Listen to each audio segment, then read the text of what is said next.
আরে জাতীয় নির্বাচনে তো আপনি খেয়ে ফেলেছেন। আজকে উপজেলা ইউনিয়ন পরিষদ দিয়ে কি হবে? আওয়ামী লীগের সেক্রেটারি জেনারেল না, হইল বিএনপি বিষয়ক সম্পাদক ওবায়দুল কাদের। উনি প্রতিদিনই খালি বলেন বিএনপি এটা করলো, বিএনপি এটা করলো, তারেক রহমান এটা করলো। আজকে উনি সবসময় খালি এটাই বলে বেড়ান।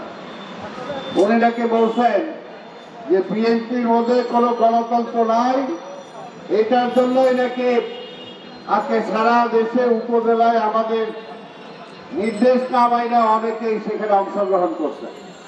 আরে ভাই, আগে নিজেরটা কর না, আগে নিজের দলের তো বলেন। বারবার হুমকি দমকি দেওয়ার পরও তো আপনাদের দলের কাউরে এখনো বসাইতে পারেন নাই।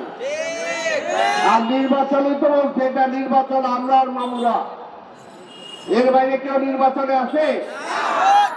আপনার চারদিকে তাকায় দেখেন না, আপনার যে বিরোধী দল জাতীয় পার্টির কোন প্রার্থী আছে?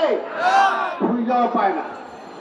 আপনার সাথে যে আরো কোন 15 দল কয়জন বানাইছেন, ওই 15 দলের একজন করে 15 দল আছে কিনা এটা তালিকা দেন। আপনি যখন আমাদের তালিকা চান, এটাও তালিকা চাইলাম, দেন না, খুঁজে পাওয়া যায় না। কারণ কেউ আজকে নির্বাচনে যায় না, কেউ না। আবার বিএনপির 2-4 জন যারা গিয়েছে আমরা বলেছি তাদেরকে বিভিন্নভাবে নেওয়ার জন্য তাদের ব্যবস্থা গ্রহণ করা হয়েছে। আর বিএনপি যাই না করবে কি?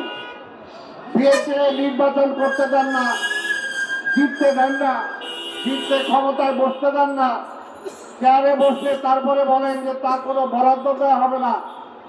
আর সবচেয়ে বড় কথা যেটা আমরা বিশ্বাস করি, আরে জাতীয় নির্বাচনে তো আপনি খেয়ে ফেলেছেন। আজকে উপজেলা ইউনিয়ন পরিষদ দিয়ে কি হবে? আমরা জাতীয় সংসদে নির্বাচন চাই। আগে জাতীয় সংসদে নিরপেক্ষ নির্বাচন হবে তত্ত্বাবধায়ক সরকারের অধীনে, তারপরে সেই সরকারের অধীনেই অন্যান্য সব নির্বাচন হবে।